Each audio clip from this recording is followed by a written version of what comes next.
చేస్తుందంటే ఫస్ట్ విజితారెడ్డి తప్పు.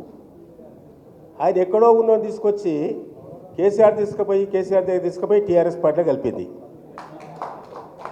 మళ్ళీ నా దగ్గరికి వచ్చి నేను జడ్పీటీసీగా పోటీ చేస్తుంటే నేను మిర్జిల్ మండలం నుంచి జడ్పీటీసీ చేసిన, చంద్రబాబు నాయుడు చెప్పి ఎమ్మెల్సీ చేసిన, తర్వాత కొడంగల్ ఎవరు గతి లేకపోతే కొడంగల్ టికెట్ ఇప్పించి మళ్ళీ ఎమ్మెల్యే చేసినాం.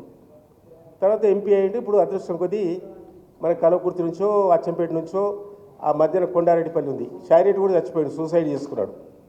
అవునా?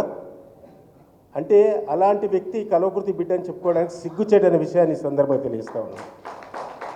తగిన విధంగా బుద్ధి చెప్పడానికి మనము కార్యాచరణ ప్రణాళిక తయారు చేసుకోవాలి. తప్పకుండా ఈ పోరాటము ఇది ఆరంభం మాత్రమే, దీన్ని కొనసాగించాలి. కాబట్టి మనమందరం కూడా గట్టి నిర్ణయం తీసుకుందాం. పండుగ తర్వాత తప్పకుండా మళ్ళీ కూర్చుందాం. మన కేటీఆర్ను హరీష్ రావును కూర్చోబెట్టుకుందాం, మన జిల్లాకు సంబంధించిన నాయకులను కూర్చోబెట్టుకుందాం.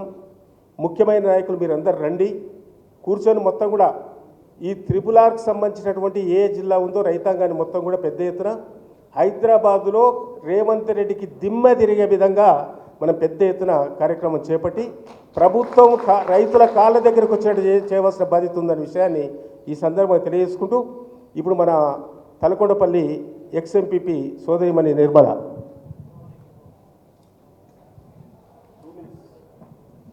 సభకు నమస్కారం. జై తెలంగాణ, జై తెలంగాణ. అన్న, మేజర్గా మా గ్రామం పొలాలే పోతున్నాయి ఈ RRRలో. మా దగ్గర కూడా చాలామంది పక్కనే కదా ఎమ్మెల్యే, మా పక్కన ఎమ్మెల్యే ఉంటే ఖానాపూర్ మాకు మంచిగా జరుగుతుంది, మా ఊరోళ్ళకి మంచిగా జరుగుతుంది, మా పక్కనే ఉంటాడు కాబట్టి అన్నిటికీ అందుబాటులో ఉంటాడని మా గ్రామంలో కూడా చాలా మంచిగా హుషారుపడి అందరూ ఓట్లు వేసినారు, ఆయనను గెలిపించుకున్నారు. కానీ గెలిపించిన నోట్లనే మన్ను పోస్తాడని మా గ్రామంలో ప్రజలు కూడా అనుకోలేదు. చాలా చిన్న రైతులు ఉన్న 2 ఎకరాలు 3 ఎకరాలు కొన్ని చిన్న చిన్న కుంటలలో కూడా వాళ్ళు పొలాలు పోతున్నాయి. అలాంటిది వాళ్ళు చాలా బాధల్లో ఉన్నారన్న. ఇప్పటికి చాలామంది రాలేకపోయినారు. ఇక్కడికి వస్తే మాత్రం ఒక లారీ మంది వెళ్తారన్న. మా ఊర్లో అన్నబోయినపల్లి ఇప్పుడు జరుగుతున్న ఈ RRRలో అన్నబోయినపల్లి జంగారెడ్డిపల్లిలో పోయినన్ని అంత బాధితులు ఎక్కడ RRRలో లేరు అనుకుంటా నాకు తెలిసి.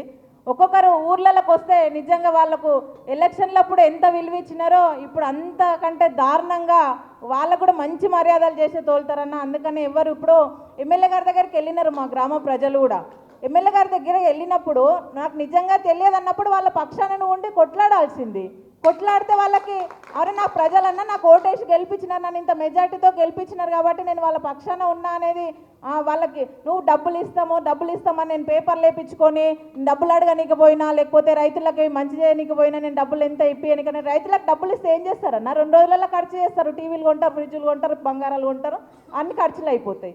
వాళ్ళకి పొలాలు కదా కావాల్సింది, పొలం ఇస్తేనే కదా వాళ్ళకి చేసుకొని బతకగలుగుతారు. కాబట్టి మా గ్రామ ప్రజల తరఫున నేను 100% అన్నా ఎక్కడైనా ఇందిరా పార్క్ కాదన్నా మొత్తం ఎంత ధర్నాలు చేస్తే కూడా ఆ ధర్నాలు అందరినీ మా గ్రామ ప్రజలు పార్టీలకు సంబంధం లేదు. గతంలో కూడా మొన్న జరిగిన మునుగోడు కావచ్చు, నల్గొండ అక్కడ జరిగిన మీటింగ్లో మన కేటీఆర్ గారు కూడా చెప్పినారు, పార్టీలకు సంబంధం లేదు, ఇది రైతుల పార్టీ, రైతుల బాధతోని అందరం ప్రతి ఒక్కరు కూడా దీంట్లోకి ఎవరు ఏ పార్టీకి సంబంధం లేకుండా కూడా అన్ని పొలాలు అందరికీ పోతున్నాయి కాబట్టి అందరికీ దీనికి పార్టీలు అనే సంబంధమే లేదు. ప్రతి ఒక్కరు కూడా వాళ్ళకి బాధలతోనే ఉన్నారు. ప్రతి ఒక్కరు కూడా దీన్ని అగైనెస్ట్ ఉన్నారు, అందరూ దాన్ని వ్యతిరేకిస్తున్నారు. కాబట్టి ప్రతి ఒక్కరం మీరు అందరన్నా మా గ్రామ ప్రజల తరఫున నేను కూడా చెప్తున్నా, మీరు అందరూ కూడా ఏకం కావాలి, మీరు అందరూ సపోర్ట్ చేయాలి. దీన్ని పాత అలైన్మెంట్ ఎట్లా ఉన్నదో అట్లా తీసుకురావడానికి.